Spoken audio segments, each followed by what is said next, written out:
시부모님이나 처가에서 받은 부동산 재산 분할할 때 한 푼도 못 받는다고 생각하시나요?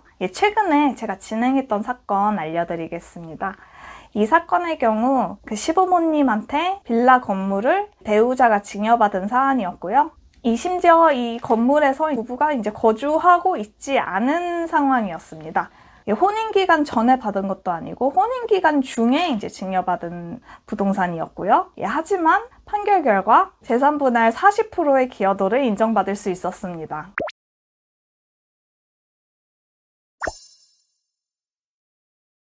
이 사건을 처음 딱 봤을 때는 전형적인 특유재산의 구조예요. 상대방 배우자 측에. 물론 상대방도 이 부분을 특유재산이라서 이제 재산 분할의 대상이 되지 않는다. 이 부분을 처음부터 끝까지 주장했고 재판에 와서도 주장했고 조정에서도 주장을 했습니다. 마지막 재판이 끝나기 전에 조정기를 잡았는데요. 그러니까 조정한 차이도 너무 크게 나니까 이제 판사님이 그냥 판결로 가겠다.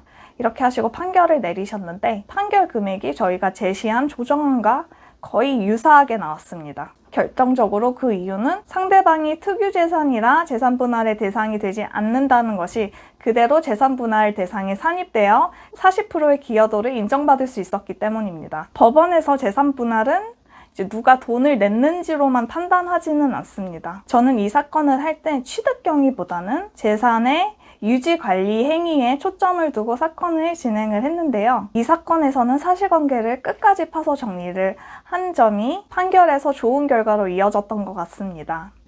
단순히 이제 기여했다, 내가 이 부동산에 기여했다 계속 이렇게 반복적으로 얘기하는 것만으로는 별 도움이 되지 않습니다. 실질적으로 정리하고 객관적인 자료로 보여줘야 됩니다. 예를 들면 이제 그 빌라 건물 관리 행위에 대해서 이제 의뢰인이 했던 거를 일자별로 정리해서 이제 보냈고, 뭐 세입자 관리라던가 뭐 재건축 상담 뭐 이런 거 다 정리해서 냈고요. 그 다음에 의뢰인의 혼인기간 소득에 대해서도 정리를 했습니다. 의뢰인은 회사를 다니면서 제 의뢰인인 아내분은 회사를 지속적으로 다니면서 이제 소득을 벌어왔던 상황이었고요. 저는 그 소득 또 이제 그 퇴직금까지 다 정리를 해서 이제 제출을 했습니다.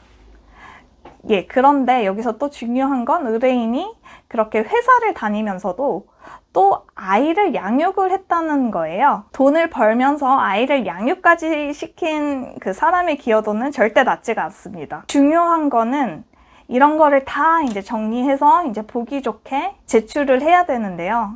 이거를 제가 제출하지 않으면 판사님은 모릅니다.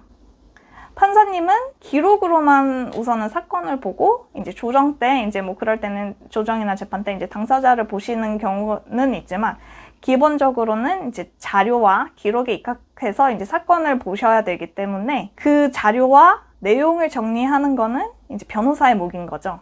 재산 분할 같은 경우는 감정의 싸움이 아니라 자료와 구조의 싸움입니다. 우선 처음에 딱 사건을 접했을 때는 이제 특유 재산으로 볼 여지가 충분했습니다. 하지만 의뢰인의 그 기여도, 그 건물의 유지 관리에 관한 기여도를 정말 그 방대한 자료를 정리를 했습니다. 그래서 재산의 유지와 형성 관리에 어떻게 기여했는지 실질적으로 보여드렸고, 그 결과 재산 분할에서 이제 기여도 40%를 인정받을 수 있었던 거죠. 이 사건에서 중요한 기준은 이제 부모가 준 재산이냐 아니냐 그것이 아니라 혼인 기간 동안 얼마나 기여했냐입니다. 그래서 시부모나 처가에서 준 재산이라고 하더라도 포기하실 이유가 전혀 없습니다. 다만 이제 그 기여도를 입증할 수 있는 자료랑 그걸 또 설득력 있게 정리를 해서 이제 법원에 제출을 하는 게 정말 중요하고요. 이 같은 사실관계라도 누가 그 사건을 담당하는지에 따라 정말 결과가 많이 바뀔 수 있다는 걸 제가 많이 목격했습니다.